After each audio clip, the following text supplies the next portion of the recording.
장 솔로몬이 성전 건축을 준비하다. 두로의 히람 왕은 평소에 늘 다윗을 좋아하였는데 솔로몬이 그의 아버지 다윗의 뒤를 이어 왕으로 기름 부음을 받았다는 소식을 듣고 솔로몬에게 자기의 신하들을 보냈다. 그래서 솔로몬은 히람에게 사람을 보내어 말을 전하였다. 임금님께서 아시다시피 나의 아버지 다윗 임금님은 주 하나님을 섬기면서도 주님께서 원수들을 그의 발바닥으로 짓밟을 수 있게 하여 주실 때까지 전쟁을 해야 했으므로 자기의 하나님이신 주님의 이름을 찬양할 성전을 짓지 못하였습니다. 그런데 이제는 주 나의 하나님께서 내가 다스리는 지역 온 사방에 안정을 주셔서 아무런 적대자도 없고 불상사가 일어난 일도 없습니다. 이제 나는 주님께서 나의 아버지 다윗 임금에게 내가 내 왕위에 너를 대신하여 오르게 할 내 아들이 내 이름을 기릴 성전을 지을 것이다 하고 말씀하신 대로 주 나의 하나님의 이름을 기릴 성전을 지으려고 합니다. 그러므로 이제 명령을 내리셔서 성전 건축에 쓸 레바논의 백향목을 베어서 주시기 바랍니다. 나의 종들이 임금님의 종들과 함께 일을 할 것이고 임금님이 종들에게 줄 품삯은 임금님께서 정하시는 대로 지불하겠습니다. 임금님께서도 잘 아시다시피 우리 쪽에는 시돈 사람처럼 벌목에 능숙한 사람이 없습니다. 히람이 솔로몬의 말을 전하여 듣고 크게 기뻐하면서 이렇게 말하였다.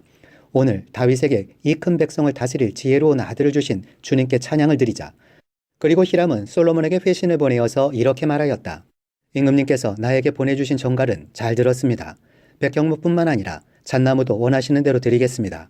나의 종들이 레바논에서부터 바다에까지 나무를 운반하고 바다에 뗏목으로 띄워서 임금님께서 나에게 말씀하신 곳까지 보내고 그곳에서 그 나무를 풀어 놓을 것입니다. 그러면 임금님께서는 끌어올리기만 하시면 됩니다. 그리고 그 값으로 내가 바라는 것은 나의 왕실에서 쓸 먹거리를 제공하여 주시는 것입니다. 이렇게 하여서 히람은 백향목 제목과 잣나무 제목을 솔로몬이 원하는 대로 다 보내주었다. 솔로몬은 히람에게 왕실에서 쓸 먹거리로 밀 2만 섬과 짜낸 기름 20섬을 보내주었다. 솔로몬은 해마다 히람에게 이렇게 하였다. 주님께서는 약속하신 그 말씀대로 솔로몬에게 지혜를 주셔서 히람과 솔로몬 사이에는 평화가 있었다. 그리고 그 둘은 조약도 맺었다. 솔로몬 왕은 이스라엘 전국에서 노무자를 불러 모았는데 그 수는 3만 명이나 되었다. 그는 그들을 한 달에 10,000명씩 번갈아 레바논으로 보내어 한 달은 레바논에서 일을 하게 하고 2달은 본국에서 일을 하게 하였다. 노역부의 책임자는 아도니람이었다. 솔로몬에게는 짐을 운반하는 사람이 7만 명이 있었고 산에서 채석하는 사람이 8만 명이 있었다. 그 밖에 작업을 감독하는 솔로몬의 관리 가운데는 책임자만 해도 3,300명이 있었다. 그들은 공사장에서 노동하는 사람을 통솔하였다. 왕은 명령을 내려서 다듬은 돌로 성전의 기초를 놓으려고 크고 값진 돌을 채석하게 하였다. 그리하여 솔로몬의 건축자들과 히람의 건축자들과 그발 사람들은 돌을 다듬었고 성전을 건축하는 데 쓸 목재와 석재를 준비하였다. 6장 솔로몬이 성전을 짓다. 이스라엘 자손이 이집트 땅에서 나온 지 480년, 솔로몬이 이스라엘의 왕이 된 지 4년째 되는 해 15월 곧 둘째 달에 솔로몬은 주님의 성전을 짓기 시작하였다. 솔로몬 왕이 주님께 지어 바친 성전은 길이가 60자이고 너비가 20자이고 높이가 30자이다. 성전의 본당 앞에 있는 현관은 그 길이가 20자로서 그 본당의 너비와 똑같고 그 너비는 성전 본당 밖으로 10자를 더 달아냈다. 그리고 그는 성전 벽에다가 붙박이 창을 만들었는데 바깥쪽을 안쪽보다 좁게 만들었다. 그리고 그 사방에 골방을 만들었다. 성전의 벽 곧 본당 양옆과 뒤로는 쭉 돌아가면서 3층으로 다락을 만들었다. 아래층에 있는 다락은 그 너비가 5자이고 가운데 층에 있는 다락은 그 너비가 6자이고 3층에 있는 다락은 그 너비가 7자이다. 이것은 성전 바깥으로 돌아가면서 턱을 내어서 골방의 석가래가 성전의 벽에 박히지 않게 하였다. 돌은 채석장에서 잘 다듬어낸 것을 썼으므로 막상 성전을 지을 때에는 망치나 정 등 쇠로 만든 어떠한 연장 소리도 성전에서는 전혀 들리지 않았다. 가운데 층에 있는 골방으로 들어가는 문은 성전의 남쪽 측면에 있으며 나사 모양의 층계를 따라서 가운데 층으로 올라가게 하였다. 또 가운데 층에서부터 3층까지도 나사 모양의 층계를 따라서 올라가게 하였다. 이렇게 해서 그는 성전 짓기를 완성하였다. 성전의 천장은 백향목 석가래와 널빤지로 덮었다. 또한 성전 전체에다가 돌아가면서 높이가 저마다 5짝씩 되는 다락을 지었는데 백향목 들보로 성전을 연결하였다. 주님께서 솔로몬에게 말씀하셨다. 드디어 내가 성전을 짓기 시작하였구나.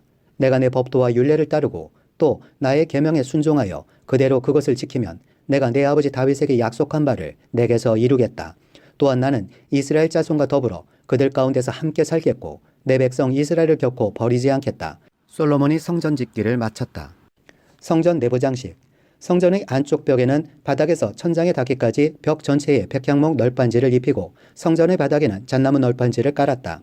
성전 뒤쪽에서 앞쪽으로 20자를 지어서 바닥에서부터 천장의 석가래에 이르기까지 백향목 널빤지로 가로막아서 성전의 내실곧 지성소를 만들었다. 내실 앞에 있는 성전의 외실은 그 길이가 40자였다. 성전 안쪽 벽에 입힌 백향목에는 호리병 모양 밭과 활짝 핀 꽃 모양을 새겼는데 전체가 백향목이라서 석재는 하나도 보이지 않았다. 성전 안에는 주님의 언약궤를 놓아둘 내실을 마련하였다.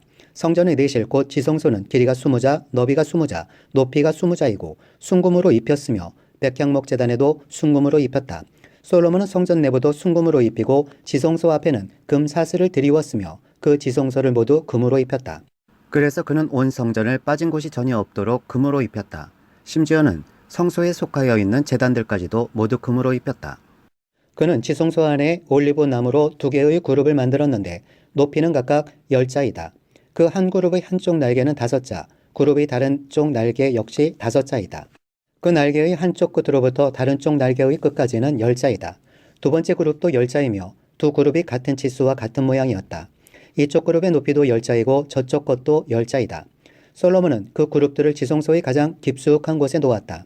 그룹들의 날개는 펴져 있어서 이쪽 그룹의 한 날개가 저쪽 벽에 닿았고 저쪽 그룹의 한 날개는 이쪽 벽에 닿았다. 그리고 지성소의 중앙에서 그들의 다른 날개들은 서로 닿아 있었다.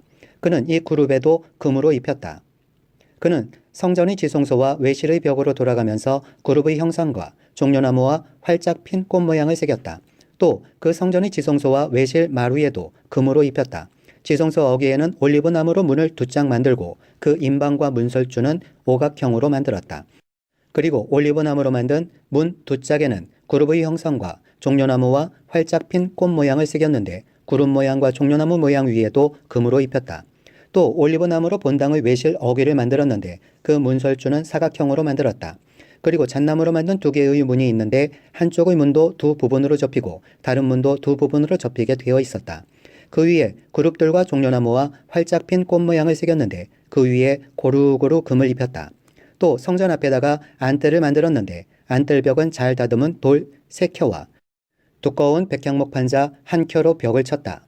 주님의 성전 기초를 놓은 것은 솔로몬의 통치 제4년 15월이고 성전이 그 세밀한 부분까지 설계한 대로 완공된 것은 제11년 불월 곧 8째 달이다. 솔로몬이 성전을 건축하는 데는 7해가 걸렸다. 127편 주님만이 가정에 복을 주신다. 성전에 올라가는 순례자의 노래. 솔로몬의 노래. 주님께서 집을 세우지 아니하시면 집을 세우는 사람의 수고가 헛되며 주님께서 성을 지키지 아니하시면 파수꾼의 깨어 있음이 헛된 일이다. 일찍 일어나고 늦게 눕는 것, 먹고 살려고 애써 수고하는 모든 일이 헛된 일이다. 진실로 주님께서는 사랑하시는 사람에게는 그가 잠을 자는 동안에도 복을 주신다. 자식은 주님께서 주신 선물이요 태 안에 들어있는 열매는 주님이 주신 상급이다. 젊어서 낳은 자식은 용사의 손에 쥐어있는 화살과도 같으니 그런 화살이 화살통에 가득한 용사에게는 복이 있다. 그들은 성문에서 원수들과 담판할 때에 부끄러움을 당하지 아니할 것이다.